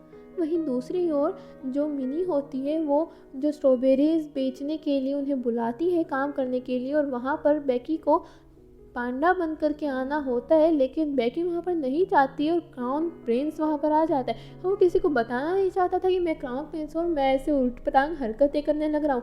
अब क्राउन प्रिंस वहाँ पर बहुत ही ज़्यादा नाचने लग जाता है, खुश होता है, बहुत ज़्यादा हंसता रहता है, जिससे ऑडियंस का ध्यान उसकी तरफ ज़्यादा आता है। लेकिन ये बात किसी को भी नहीं पता थी कि वो क्राउन प्रिंस है, हर किसी को लगता था कि वो बेकी है। फिर उसके बाद बका वहाँ पर आती है और वो बोलती है कि अरे वाह, तुमने तो सारी स्ट्रॉबेरीज बेच दी। वो खुश होने का काफ़ी कोशिश करती है, हालांकि हमें पता था कि वो खुश नहीं है, लेकिन वो अपने चेहरे पे एक फेक स्माइल ला करके उसे बताती है थैंक यू सो मच, और मैं भी कोशिश कर रही हूँ कि पैसों की अरेंजमेंट हो जाए। फिर मिनी वहाँ पर बोलती है कि नहीं नहीं, मैंने कुछ भी नहीं किया है, तुम देख रही हो वो पांडा कितना क्यूट पांडा है, वो लगता है बिल्कुल पागल होने वाला है। तुम्हें पता है वो है कौन? वो बेकी है। जहाँ तक कि हमें पता है कि वो क्राउन प्रिंस है, लेकिन उनके हिसाब से वो बेकी ही है। अब वो काफ़ी खुश हो जाते हैं, लेकिन फिर बाद में क्राउन प्रिंस को चक्कर आ जाता है और वो गिर जाता है। फिर बका उसे एक रेस्ट रूम में लेकर के जाती है, जहाँ पर वो उसे बताती है कि मैं जल्दी ही रूफटॉप छोड़ने वाली हूँ, क्योंकि अब मेरे पास पैसे तो हैं नहीं और मुझे अमेरिका जाना होगा वापस से। और हाँ, जो 4 लोग हैं जो मेरे साथ रहते हैं उनका तुम ध्यान तो रखोगी ना, वो बहुत ही ज़्यादा स्पेशल है मेरे लिए और वो तुम्हारे काम में भी मदद करेंगे, तुम उनका ध्यान रखना। और ये बात सुन कर के क्राउन प्रिंस नाराज़ हो जाता है और एक साइड खड़ा हो जाता है। फिर क्राउन प्रिंस अपना जो पांडा वाला फेस होता है वो उतार करके जा रहा होता है, वहीं पर उसे बेकी मिलती है और उसे बोलती है कि तुम पागल हो गए हो, तुमने मेरे लिए इतना ज़्यादा काम किया। और वहाँ पर हमें पता चलता है कि बेकी के मन में गलतफहमी आ गई है, ये क्राउन प्रिंस उससे प्यार करता है और उसने उसके लिए इतना ज़्यादा काम किया और वो इसी वजह से वहाँ पर इतना काम करके थक के बेहोश हो गया। अब हम सेना को देखते हैं जो वेडिंग ड्रेस पहनी हुई थी और वो एक ऐड कर रही थी, जहाँ पर तेमू भी उसके पास ही होता है और वो उसे बोलता है कि मैं तुम्हारा रूम में वेट कर रहा हूँ, ज़रूर आना। और फिर सेना तेमू के पास जाती है, जहाँ पर तेमू उसे डायमंड की रिंग देता है जो कि बहुत ही ज़्यादा प्रेशियस होती है। अब वो वहाँ पर बोलता है कि आज मैं पेरेंट्स से और हमारे गार्जियन से ये बात कर लूँगा कि तुम्हारी और मेरी शादी हो जानी चाहिए। और वो काफ़ी खुश होते हैं और तैमू उसे गोद में उठा लेता है। फिर हम देखते हैं कि जो 4 लोग और जो उसके फ्रेंड्स होते हैं वो सभी के सभी खाना खा रहे होते हैं डाइनिंग टेबल पे, और वो सभी को वाइन देती है, खाना देती है, लेकिन क्राउन प्रिंस से बात भी नहीं करती है। बका क्राउन प्रिंस से नाराज़ हुई होती है, इसलिए उसकी तरफ ध्यान भी नहीं देती। क्राउन प्रिंस वहाँ से एक नीट पैक मार के चला जाता है। अब जो बेकी होती है वो उसके पास आती है और वो बोलती है कि लाओ मैं तुम्हें कॉफ़ी पिला देती हूँ। जब क्राउन प्रिंस बोलता है कि नहीं कॉफ़ी नहीं, क्या तुम्हारे पास कॉफ़ी के बजाय कुछ और मिलेगा, और फिर वो चले जाते हैं और वहाँ पर वो टीवी में देख रहा होता है जहाँ पर वो बोलता है कि बेकी ये तो तुम ही हो ना, और वो बोलती है कि हाँ मैं दिन में फिल्म कर रही थी इसलिए ये अब दिखा रहे हैं। और फिर बेकी चैनल चेंज कर देती है जहाँ पर वो क्राउन प्रिंसेस को देख लेता है, यानी कि सेना को देख लेता है, और फिर वो पूछता है कि ये शूटिंग कहाँ पर हो रही, क्या तुम मुझे बता सकती हो। तब बेकी बोलती है कि क्या तुम बका को प्यार करते हो, क्या क्या तुम बका को प्यार करते हो, मतलब तुम। और फिर वो ऐसे बोल ही रही होती है, तभी क्राउन प्रिंस बोलता है कि ये सब छोड़ो, तुम मुझे बताओ कि ये कर क्या रही है और ये शूटिंग कहाँ पर हो रही है। तब बेकी बताती है कि ये तो शादी कर रही है और ये शादी करके अपने बच्चे पैदा करेंगी और अपना वंश बढ़ाएंगी। अब ये बात सुन के तो क्राउन प्रिंस को बहुत ज़्यादा गुस्सा आ जाता है और वो बोलता है ये शूटिंग कहाँ पर हो रही है, मुझे जल्दी बताओ। अब क्राउन प्रिंस बिना कुछ सोचे समझे वहाँ पर चला जाता है, और वहाँ पर हम देखते हैं कि तैमू और सेना बात कर रहे होते हैं। तभी क्राउन प्रिंस सेना को एकदम से ज़ोर से पकड़कर बोलता है कि क्राउन प्रिंसेस ये कैसा शहर, कैसी दुनिया है, तुम्हें कुछ भी पता है क्या, हम कहाँ पर आ गए, तुमने मुझे पहचाना नहीं क्या, क्राउन प्रिंसेस कुछ तो बोलो। और फिर तैमू गुस्सा आ जाता है और वो उसे जोर से मारता है जिससे वो नदी में गिर जाता है। अब वो काफ़ी डर जाते हैं और वहीं पर हम बका को देखते हैं जो अपने लास्ट मेमोरीज याद कर रही होती है, जहाँ पर उसे वो फ़ोटो मिलती है जो कि ते ने उसके लिए बनाई हुई थी। हाँ जी बिल्कुल, जो कि क्राउन प्रिंस की तरह ही दिखता था, और वहाँ पर लिखा हुआ था कि शाम को 7 बजे मैं तुम्हारा वेट करूँगा। अब उसे याद आता है कि ये उसे उसी रेस्टोरेंट में मिली थी जहाँ पर वो पहले काम करती थी। वहीं पर उसे उसका मोबाइल भी मिलता था, जिसका मतलब ये है कि जो मोबाइल तैमू ने उस रिवर में फेंका था वो तो उसका कोई एवं मोबाइल था। उसका जो रियल मोबाइल था जिसमें उसके सारे कॉन्टैक्ट थे वो मोबाइल बका के पास रह गया था। अब हम देखते हैं कि सेना काफ़ी टेंस्ड होती है और जो क्राउन प्रिंस होता है उसे डॉक्टर के पास ले जाया जाता है। अब जो बका होती है वो काफ़ी टेंस्ड हो करके बेकी के पास जाती है क्राउन प्रिंस के बारे में पूछने के लिए, और वहाँ उसे पता चलता है क्राउन प्रिंस तो कहीं और चला गया, और फिर वो क्राउन प्रिंस को ढूंढने के लिए निकल जाती है। क्राउन प्रिंस के बैग से एक चिट निकलती है जिसमें बका का फ़ोन नंबर होता है जो कि बेकी ने डाला हुआ होता है, ताकि अगर वो कहीं खो जाए तो वो बका का नंबर दे करके वो वापस अपने घर पे पहुंच सके। अब वहाँ का जो डॉक्टर होता है वो बका को कॉल करता है और उसे बताता है, और फिर जैसे ही वो जाने लगती है तो वो उसी ग्रैंड माँ से मिलते हैं। हाँ जी बिल्कुल, ते की ग्रैंड माँ से मिलते हैं, और उसी ग्रैंड माँ लिफ्ट में ही उसे सब कुछ बता देती है। अब वो वहाँ से निकल जाते हैं और उन दोनों को एक साथ तैमू और सेना देख लेती है, और फिर ग्रैंड माँ तैमू को बोलती है कि बका को जाके उस पेशेंट से मिलवाओ, ये उसको जानती है और इसी के नंबर उसके बैग से मिले थे। और फिर हम देखते हैं क्राउन प्रिंस अकेला बैठा हुआ होता है, और जैसे ही ग्रैंड माँ वो डोर खोलती है तो फिर क्राउन प्रिंस बोलता है कि ग्रैंड माँ मैं हूँ ते योंग। अब ये बात सुनकर तो जो तैमू होता है वो एकदम से हक्का बक्का रह जाता है और सभी के सभी शौक में आ जाते हैं। और ये बात सुनकर बका को कितना बड़ा धक्का लगा हुआ इस बात की तो आप सोच ही सकते हो। और फिर ये एपिसोड यहीं पर ख़त्म हो जाता है। सो इस एपिसोड पे मैं 30 लाइक्स का एम रखती हूँ, और जैसे ही 30 लाइक्स पूरे हो जाएंगे मैं नेक्स्ट एपिसोड अपलोड कर दूँगी। तब तक के लिए bye bye and take care. Hello friends, welcome to all. कैसे हो आप सब। तो आज मैं एक्सप्लेन करूँगी रूफटॉप प्रिंस का 5th एपिसोड। और सॉरी गाइस, पिछली बार मैंने 4th एपिसोड को 3rd एपिसोड बोल दिया था, वो 4th एपिसोड ही था। तो अब ज़्यादा समय ना गवाते हुए चलो शुरू हो जाते हैं।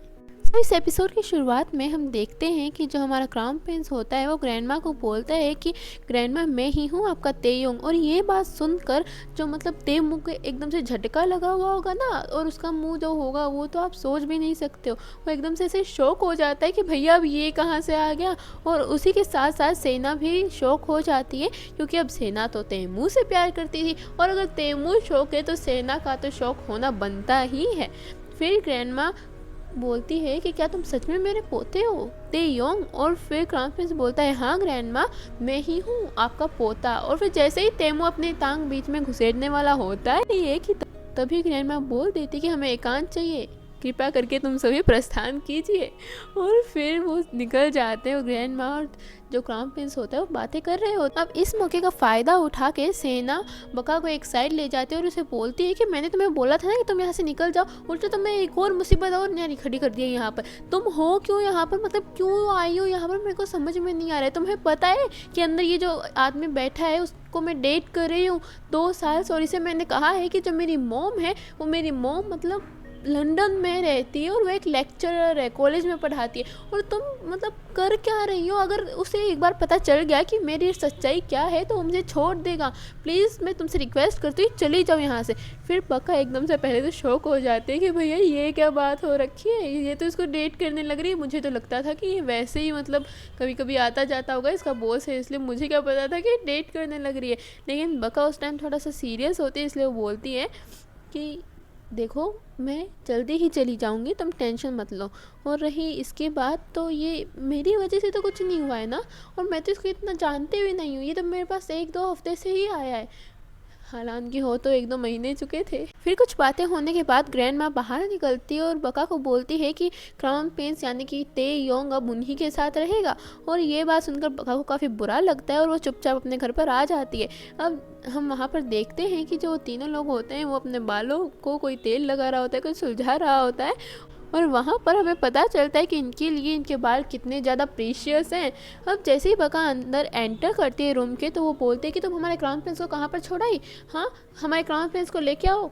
और फिर वो बोलते हैं कि वो तुम्हारा कोई क्राउन प्रिंस नहीं था, वो एक बहुत ही ज़्यादा रिच वुमेन का पोता था, ठीक है, वो हमें पागल बना रहा था, इसलिए बेटर ये होगा कि तुम अपने ऊपर ध्यान दो। और फिर वो एकदम से गुस्से में आ जाते हैं और बोलते हैं कि तुम्हें पता भी, तुम बोल क्या रही हो, हमें नहीं पता, हमें हमारे क्राउन प्रिंस चाहिए। और फिर बका चुप रहती है और थोड़ी देर के बाद बोलती है कि ये तुमने अपने बालों का क्या बना रखा है, तुम्हें समझ में नहीं आता है कि अपने बाल कटवाओ, ठीक है। और फिर भाई ये बात सुनने के बाद तो वो एकदम से इतने गुस्से में आ जाते हैं ना और एकदम से बोलने लग जाते हैं तुम्हारी हिम्मत कैसे हुई हमारे बाल कटवाने की, अगर तुमने फिर से ये शब्द बोल भी दिया तो हम तुम्हारी गर्दन उड़ा देंगे। और फिर बका एकदम से टेंस हो जाते हैं और वो बोलती है ओके ओके मैं नहीं बोलूँगी। फिर उसके बाद वहीं हम देखते हैं कि जो ग्रैंड माँ होती है वो क्राउन प्रिंस से बातें कर रही होती है और वहाँ पर वो उसे बोलती है कि जब तुम्हारी याददाश्त पूरी तरह से वापस आ जाएगी तो तुम अपना बिजनेस वापस से संभाल लेना। अब वो अपने कमरे में जब जाता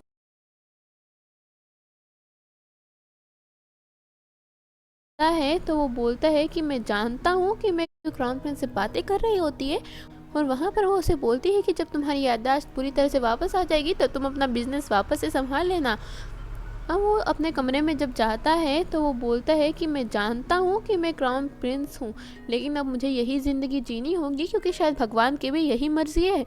वहाँ पर हमें पता चलता है कि ये तेयोंग नहीं होता, ये होता तो क्राउन प्रिंस ही है, लेकिन ये भगवान की मर्ज़ी समझ के अपने आप को तेयोंग बता रहा होता है ताकि ये क्राउन प्रिंस से मिल सके, उससे बातें कर सके और उसे वापस अपना बना सके।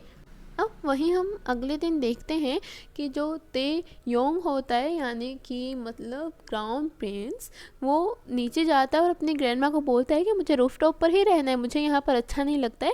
तब ग्रैंडमा बोलती है चलो ठीक है, जब तक तुम्हारी याददाश्त नहीं आती है तुम रूफटॉप पर रह सकते हो, लेकिन मेरी एक शर्त है, तुम्हें ये अपने सारे के सारे बाल कटवाने पड़ेंगे। अब भाई ये बात सुनकर तो मतलब क्राउन प्रिंस के दिल पे कैसे धक्का लगा होगा वो तो आप सोच ही सकते हो। अब वो अगर ऐसे वाइल्ड हो गए थे यहाँ पर क्राउन प्रिंस, तो वाइल्ड भी नहीं हो सकता, उसे कुछ बोल भी नहीं सकता था, वो बस अपने मन की बात अपने अंदर ही रख लेता है और वो बोलता है कि मैं अपने बाल तो कभी भी नहीं कटवाऊंगा चाहे कुछ भी हो जाए, और फिर वो चला जाता है। वहीं दूसरी ओर हम देखते हैं कि जो बका होती है वो क्राउन प्रिंस से काफ़ी ज़्यादा नाराज़ हो जाती है और फिर जब क्राउन प्रिंस रूफटॉप पर वापस जाता है यानी कि बका के पास जाता है तो बका उसे देखते ही वापस अंदर चली जाती है। वहीं दूसरी ओर हम देखते हैं कि जो बका होती है वो क्राउन प्रिंस से काफ़ी ज़्यादा नाराज़ हो जाती है और फिर जब क्राउन प्रिंस रूफटॉप पर वापस जाता है यानी कि बका के पास जाता है तो बका उसे देखते ही वापस अंदर चली जाती है। और फिर जब वो अंदर जाते हैं तो फिर वो बोलते हैं कि कुछ भी करो क्राउन प्रिंस, इसे यहाँ से रोको, ये जा रही है यहाँ से, इसे प्लीज़ मत जाने दो ना, रोक लो इसको यहाँ पर, वरना हम तो फुटपाथ पर आ जाएंगे जहाँ पर हमें पता चलता है कि इन्हें बका के लिए कोई फीलिंग्स नहीं, इन्हें सिर्फ खुद का देखना है कि कहीं ये फुटपाथ पे ना आ जाए। और इन्हें रखेगा कौन, इन्हें खाना कौन खिलाएगा, इनके लिए इतना सब कौन करेगा। फिर बका अंदर से उनके सारे कपड़े लेकर के आती है और जो वू योंग सोल होता है उसको उसकी तलवार भी दे देती है और बोलती है कि अब तुम्हारे रास्ते अलग और हमारे रास्ते अलग, अब मैं ये घर छोड़कर चली जाऊंगी तो तुम्हारे क्राउन प्रिंस ही तुम्हें अपने घर पर रखेंगे, ठीक है। और फिर क्राउन प्रिंस बोलता है कि हमें थोड़ा सा एकांत चाहिए, यानी कि वो उन्हें जाने के लिए बोल देता है। फिर बका बोलते हैं कि क्यों एकांत चाहिए, मुझे तुमसे कोई बात नहीं करनी है। फिर क्राउन प्रिंस बोलता है कि तुम सभी जाओ, मुझे कुछ बात करनी है, और फिर वो उसे बात करना शुरू कर देता है। अब बात क्या है, वो तो बहस ही मान लो यार एक तरह की। फिर उन दोनों में थोड़ी सी बहस चलती है और वो बोलता है कि कुछ भी हो तुम यहाँ से नहीं जाने वाली हो, मैं अपनी ग्रैंड माँ को बोल कर कुछ ना कुछ करवा दूंगा। फिर वो बोलती है कि मुझे तुम्हारी ग्रैंड माँ या तुम्हारा कोई एहसान नहीं चाहिए, ठीक है, मुझे कुछ भी फ़र्क नहीं पड़ता है कि तुम क्राउन प्रिंस हो या तुम कुछ भी हो। और हाँ, ये लो तुम्हारा हैंकरचीफ तुम्हारे स्लीव्स में से निकला था। उस हैंकरचीफ को देखकर जो क्राउन प्रिंस होता है वो एकदम से शॉक हो जाता है, यानी कि जो तेयोंग होता है वो, यार मेरे समझ में नहीं आ रहा है वैसे क्राउन प्रिंस बोलो या तेयोंग बोलो, क्योंकि दोनों में अभी ये कभी अपने आप को तेयोंग बताता है, कभी अपने आप को क्राउन प्रिंस बताता है। फिर भी अभी हम इसको तेयोंग ही बोल देते हैं क्योंकि अब यहाँ से ये अपने आप को तेयोंग बता रहा है, इसलिए हम इसको अब तेयोंग ही बोलेंगे।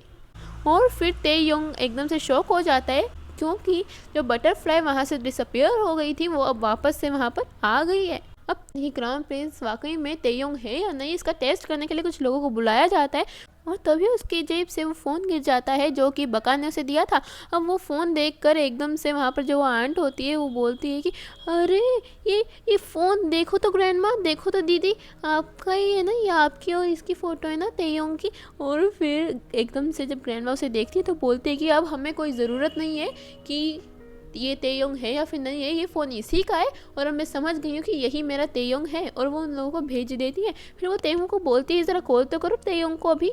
और फिर जैसे ही तेमू कॉल करने लगता है अब उसके दिल में तो ऐसे ज़ोर से धक धक धक धक हो रही थी कि अब यार अगर इस पे फ़ोन लग गया और अगर इसको पासवर्ड याद आ गया तो मेरी तो सिट्टी पिट्टी सारी गुल हो जाएगी। मतलब इतना सब कुछ जो मैंने रचाया है, खेल ड्रामा, इतना सब कुछ जो भी मैंने किया है उस पर तो पूरी मेहनत पे तो पानी फिर जाएगा। और फिर जो सोचा था वही हो भी जाता है, कॉल लग भी जाता है और वो फ़ोन तेयोंग का ही होता है। अब उसे याद आता है कि मैंने जो फ़ोन गिराया था फिर वो फ़ोन किसका था, और वो फ़ोन भी तेयोंग का ही था, लेकिन जिसमें सारे के सारे सीक्रेट्स और जो उसकी पिक थी वो सारी की सारी चीज़ें इसी फ़ोन में थी, उस फ़ोन में नहीं थी। वो तो एम ही फ़ोन पड़ा था गेम्स वेम्स खेलने के लिए। अब सेना तेमू की परेशानी को भांप लेती है और उसे थोड़ा सा कंफर्ट फील करवाते हुए उसके शोल्डर पे हाथ रखती है और उसका हाथ पकड़ के थोड़ा सा रब करती है। फिर हम देखते हैं कि वो सभी के सभी डाइनिंग टेबल पे होते हैं और जो ग्रैंडमा होती है वो तेमू को बोलते हैं कि तुम तेयोंग का फ़ोन लेकर के कंपनी में जाओ, इसका आईडी दिखाओ और इसको खुलवा के लाओ, हमें पता चल जाएगा कि क्या है क्या नहीं है और इस फ़ोन में लास्ट टाइम क्या क्या हुआ था, ताकि हमें ये भी पता चल जाए कि आखिर तेयोंग के साथ ऐसा क्या हुआ था कि ये अपनी सारी याददाश्त भूल चुका है और ये 2 साल से कहाँ पर था। इसका मतलब ये है कि बगा के साथ रहते हुए इसे 2 साल हो गए हैं। अब हम देखते हैं कि जो तेमू और तेयोंग होता है वो जा रहे होते हैं कार में और वहाँ पर तेयोंग से अपना फ़ोन गाड़ी में गिर जाता है और तेमू वो देख लेता है। तब तेमू तेयोंग को बोलता है कि तुम चलो मैं आता हूँ, और वो फ़ोन अपनी जेब में डाल लेता है। अब जैसे वो वहाँ पर पहुँचते हैं तो तेयोंग बोलता है अरे मेरा सेल फ़ोन, अरे मेरा फ़ोन नहीं मिल रहा है, मेरा फ़ोन। और फिर तेमू तो इतना खुश हो जाता है ना, मतलब तुम समझ ही नहीं सकते हो कितना खुश हो जाता है। फिर हम देखते हैं कि सेना के घर पे उसकी मोम आई हुई होती है और वो बोलती है कि कैसी हो बेटी, ये वो है, मतलब थोड़ा सा ओवर ड्रामा करती है। अब हमें ये भी पता चलता है कि बका उसकी काफ़ी मदद कर रही थी काम में, तो अब अगर बका चली जाएगी तो सारे काम का बोझ उसी के ऊपर आ जाएगा।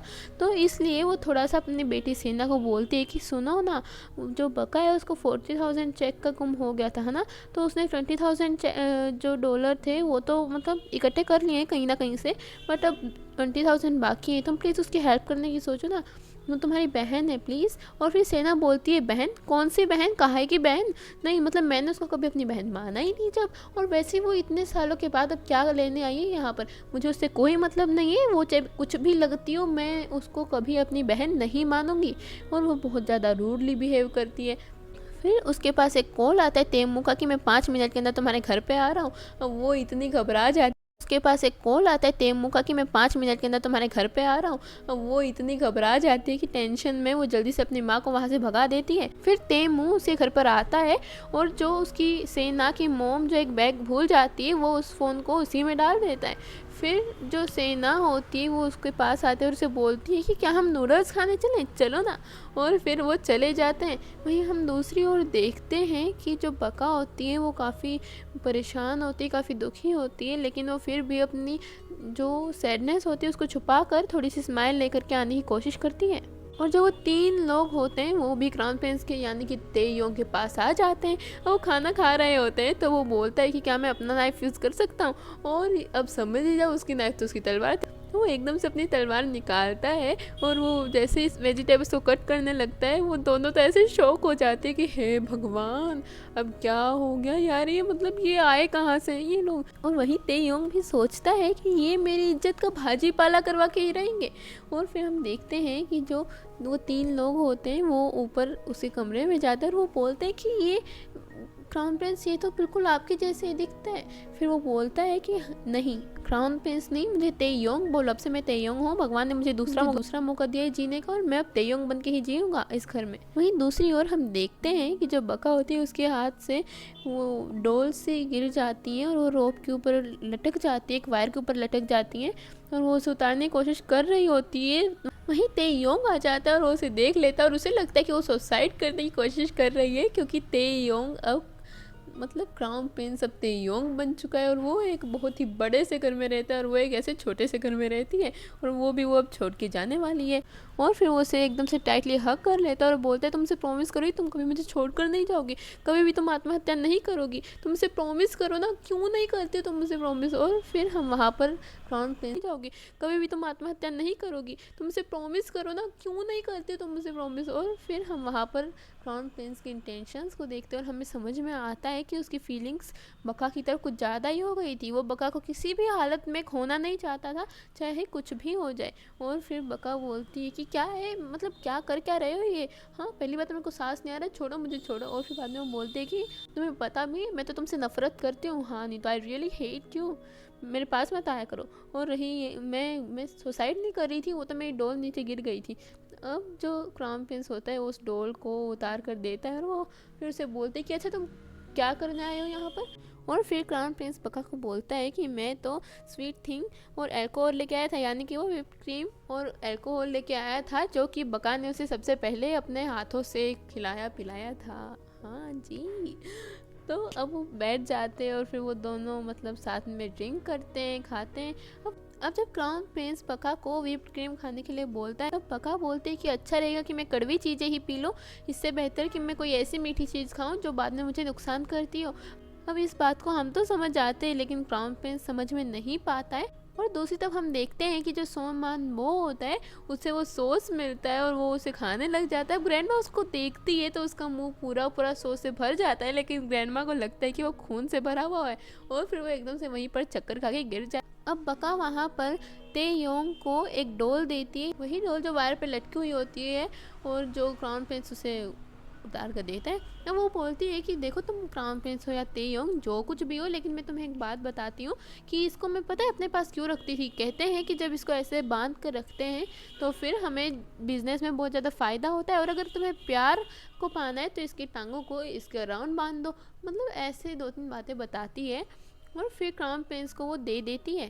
फिर हम देखते हैं कि वो तीनों के तीनों पूजा कर रहे होते हैं अपनी मरी हुई माँ के लिए, और वहाँ पर वही आंटी आ जाती है जिसने अपने मुंह पे फेस पैक लगाया हुआ होता है और उन्हें लगता है कि ये तो हमारी माँ आ गई है भूत के रूप में, और वो सभी के सभी एकदम से चक्कर खा के गिर जाते हैं। वहीं हम देखते हैं जो बका होती है और जो क्राउन प्रिंस होता है वो सो जाते हैं एक ही साथ। और फिर हम देखते हैं कि जो तेयोंग होता है वो अपने तीनों लोगों को मतलब तीनों फ्रेंड्स को बोलता है कि तुम लोग पीछे जाकर के बैठ जाओ और मैं आगे बैठ। क्राउन प्रिंस होता है वो सो जाते हैं एक ही साथ। और फिर हम देखते हैं कि जो तेयोंग होता है वो अपने तीनों लोगों को मतलब तीनों फ्रेंड्स को बोलता है कि तुम लोग पीछे जाकर के बैठ जाओ और मैं आगे बैठता हूँ। और फिर वो डिग्गी में जाकर के बैठ जाते हैं। अब पहले तो वो डर जाते कि वो गए कहाँ पे। तेयोंग इधर उधर देखता है और उसका ड्राइवर भी इधर उधर देखता है, लेकिन फिर बाद में जब वो डिग्गी में जाकर के देखते हैं तो उन्हें पता चलता है कि ये तो भैया डिग्गी में बैठे हुए हैं। फिर क्राउन प्रिंस उन तीनों को लेकर के जाता है और सेना को दिखाता है, यानी कि जिसको क्राउन प्रिंसेस समझ रहे हैं। अब दो चीज़ सा बोलता है कि मैं क्राउन प्रिंस को यहीं बुला कर लाता हूँ, आप यहीं पर रुकिए महाराज। और फिर वो जब जाने लगता है तो फिर वो जो सिक्योरिटी वाले होते हैं वो उसे एक थप्पड़ मार कर वापस भेज देते हैं। अब बारी आती है सोंगमान की। अब सोंगमान जाता है थोड़ा सा क्लेवर टेक्निक से और वो बोलता है कि हमें इस बिल्डिंग के साथ पार्टनरशिप करनी है, हमें अंदर जाने दीजिए। और फिर वो उसे बोलता है कि तुम फिर से लंबे बालों वाले निकलो ऐसे। और फिर वो डांट सुनते ही वापस भाग कर आ जाता है। फिर बारी आती है हमारे वू योंग सोल की। अब वू योंग सोल तो भैया लड़ने में इतना माहिर था कि वो वहाँ पर जाते ही 2-3 पंच मारता है और फिर जाने लग जाता है। अब वो जैसे ही जाने लगता है तो वो डोर एकदम से वापस घूमता है और फिर वो वापस वहीं पर आ जाता है। फिर वो सिक्योरिटी गार्ड उसको फिर से मारता है और फिर वो फिर से राउंड लगा के वापस वहाँ पर आ जाता है। मतलब वो बेचारा अंदर ही नहीं जा पाता, कई देर तक वो इधर से उधर घूमता ही रहता है। वहीं दूसरी ओर हम देखते हैं कि जो बका होती है वो बैठी हुई होती है और सोच रही होती है मैं जाऊं या ना जाऊं। वो बार बार आगे की तरफ गिर रहा होता है तो वो सोचती है कि नहीं एक और बार करके देखती हूँ। और जब वो एकदम से पीछे की ओर गिरता है तो बोलते हैं अरे वाह मेरे को रुकना चाहिए, अगर वो मेरे को रोकेगा ना तो मैं रुक जाऊंगी। इसका मतलब ये था कि बका जाना नहीं चाहती थी ये जगह छोड़कर और उसे बस कोई एक वजह चाहिए थी जिसके कारण वो यहाँ पर रुक सके। अब जैसे ही बका बाहर निकलती है तो वो चारों लोग बाहर आए हुए होते हैं और वो बोलते हैं कि हमें एक लास्ट मेमोरी चाहिए, एक लास्ट मेमोरी के लिए फ़ोटोग्राफ। और फिर वो कैमरा अंदर मंगवाता है और बका उन सभी की फ़ोटो खींचती है। अब भैया वो योंग से तो हमेशा सीरियस मोड में रहता है, तो जब उसे स्माइल करने को बोलते हैं तो एक ऐसी टेढ़ी मेढ़ी सी स्माइल करता है जिसको देख के लगता है कि वो ये सोच रहा है यार ये लड़की क्या करवा रही है मेरे से। अब वो सभी एक साथ फ़ोटो खींचते हैं 2-3 पोजेस बना और फिर क्राउन प्रिंस उन तीनों को ले जाकर बाल कट करवाने चला जाता है, हेयर कट करवाने। वो वहाँ पर बोलता है कि हमारे बाल काटो और फिर वो सभी बोलते हैं नहीं ऐसा मत करो, मेरे साथ ऐसा मत करो, नहीं क्राउन प्रिंस एक बार फिर से सोच लो, अभी भी समय बाकी। और 2-3 साथ तो बेचारा भागने लग जाता है, लेकिन वो योंग सोल उसे नहीं जाने देता है, उसे पकड़ लेता है, बोलता है कि ये महाराज का आदेश है, हमें यही करना पड़ेगा। सबसे पहले क्राउन प्रिंस अपने बाल कटवाना शुरू करता है और फिर सभी अपने बाल कटवाने लगते हैं। सभी बहुत ज़्यादा रो रहे होते हैं, लेकिन हमें वहाँ पर पता चलता है कि सबसे ज़्यादा बुरा वो योंग सोल को ही लग रहा था। वो कुछ इसलिए नहीं बोल रहा था क्योंकि वो क्राउन प्रिंस का आदेश था, लेकिन जिसको सबसे ज़्यादा हर्ट हो रहा था वो सिर्फ और सिर्फ वो योंग सोल ही था, क्योंकि उनके वहाँ पर माना जाता था कि जो बाल होते हैं वो एक आदमी की इज्जत होते हैं, इसीलिए वो उन्हें कभी कटवाते नहीं। और फिर हम देखते हैं जो क्राउन प्रिंस होता है वो जब घर पर जाता है अपने बाल कटवा कर, यानी कि बका के पास जाता है, तो वहाँ पर उसे बका नहीं मिलती है। अब वो बस में चढ़ चुकी होती है और क्राउन प्रिंस उसका पीछा कर रहा होता है। अब वो एक ट्रक के आगे आ जाता है जहाँ पर वो मरता मरता बच जाता है और वो उसे एक कार्ड देता है, यानी कि वहाँ पर वो सीनरी होती है जो कि बका ने उसे दिखाई थी, जो उसे बहुत ज़्यादा पसंद थी। और वो उसे एक कार्ड देता है और बोलता है कि मैं ये सीनरी किसी भी कॉस्ट के ऊपर लेने को तैयार हूँ। अब वो उसे बहुत ज़्यादा पैसे देकर जैसे तैसे मना के और वो सीनरी ले लेता है और वो उस ट्रक के साथ ही उस बस का पीछा करने लग जाता है। अब वो एकदम से अंदर आता है और उस बका का हाथ पकड़ के खींच कर ले जाता है, जहाँ पर सभी को लगता है कि यार ये तो रोमियो जूलियट वाली बात हो गई और ये दोनों एक दूसरे से बहुत ही ज़्यादा प्यार करते हैं। अब बका को ये बात बहुत ही ज़्यादा अच्छी लगती है और फिर वो उसे बाहर लेकर के चला जाता है।